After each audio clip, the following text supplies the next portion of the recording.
速度の最適化に成功。完璧な調理完了です。通常運転中。エラー検知。巨大チョコ発見。 Valentine Mihono Bourbon is almost here, and she's about to turn the game on its head. So why is everybody pulling for this Umamusume? Let's get into it. If you've ever built a frontrunner before, you might be well aware that comes with the pain of chasing groundwork. You either have to run a suboptimal card like Smart Falcon Power, or pray to the free goddesses that you get it through inspiration.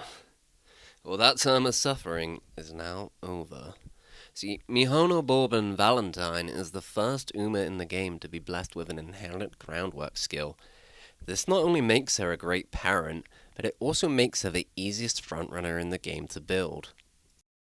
For those who need a quick refresher, groundwork is the most important skill in the game for frontrunners. It provides a massive acceleration boost at the start of the race, but in order to activate it, you need to trigger 3 other skills first.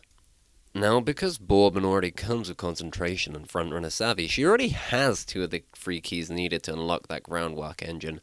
But it gets even better, because surprise, surprise, she can get that all-important 3rd skill entirely for free. If you hit 60,000 fans before her Valentine's Day event, you'll automatically get early lead. Not only does it trigger groundwork, but it's also an acceleration skill as well, which just makes her opening dash even more powerful and even more consistent. So let's talk stats. If we look at the original Mihono Bourbon, she was heavily weighted towards power with a 20% bonus. While that's nice because it often meant that she had a great power score, it often made reaching your speed cap a massive headache because she had a fat 0% bonus.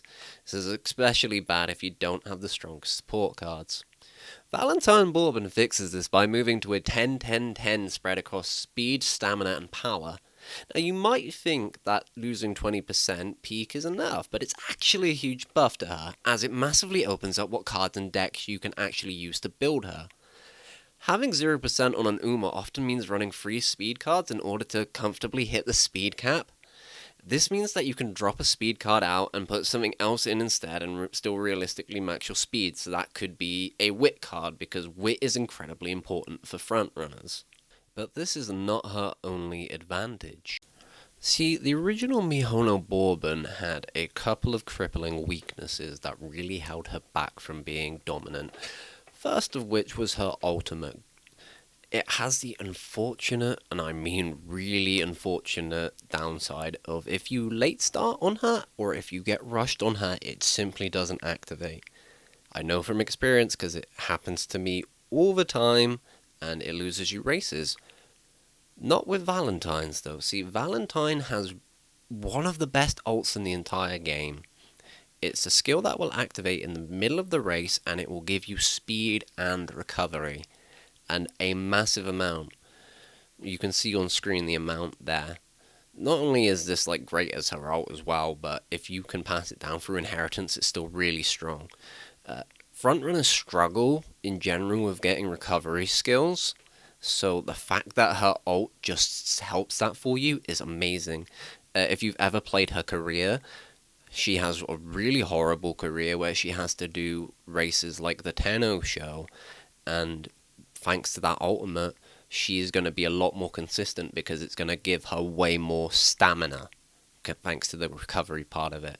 But it's also incredibly strong as a mid-lane speed skill, and you can combine this with other skills in her kit, such as Escape Artist, to really make a mid-leg monster. You can lay on skills like Tail Held High, Playtime's Over, and then all of a sudden you've got an Uma which is overtaking runaways. Looking at her aptitudes, we see that she has an A in Turf, a G in Dirt, a C in Short, a B in Mile, an A in Medium, and a B in Long. And for her strategy, she has an A in Front, an E in Pace, a G in Late, and a G in End. This basically means distance-wise, it's easy to build her for any distance that you want. You can build her for a easy amount of sparks. She already comes with a medium A. You can get Mile and Long to be with just 1 spark, and Short is not that much harder. It is also possible to build her for dirt if you invest enough sparks into it, so that is an option for her. Because her distance sparks are so good, it doesn't put too much stress on her to build her for dirt. Now, as perfect as her kit is, there is one major weakness that you do need to be aware of. Unfortunately, you cannot use a support card if you are training an Uma. This unfortunately means she does not have access to Mihono Bourbon Wit. This is a problem for her because she can't get Taking the Lead, which is the golden version of Early Lead. Now, without access to her own card, your options for that skill are not good. You have Twin Turbo Speed, which you can get it from if you are lucky enough, because you have to keep winning her chain event, and I used that card at the start of the game, and let me tell you from experience, she does not like to give that skill away. This basically means that you're going to have to settle for Early Lead on her, which, if you're running against another Groundwork, and somebody that does have Taking the Lead, that does give her a very, very small disadvantage in the early game. But it is by no means a deal breaker. Mihono Bourbon Valentine is simply the full package. She's easier to build, she's a top tier parent, and she's my favorite Umamusume for a reason. So, are you going to be pulling for Mihono Bourbon Valentine? Let me know in the comments. Have you been saving up for her? I have saved 30k carats for her. I've saved character tickets. I've even saved statues so I can 5-star her. Yeah. But if you enjoyed this guide, please like and subscribe, and I will catch you in the next one. Bye now.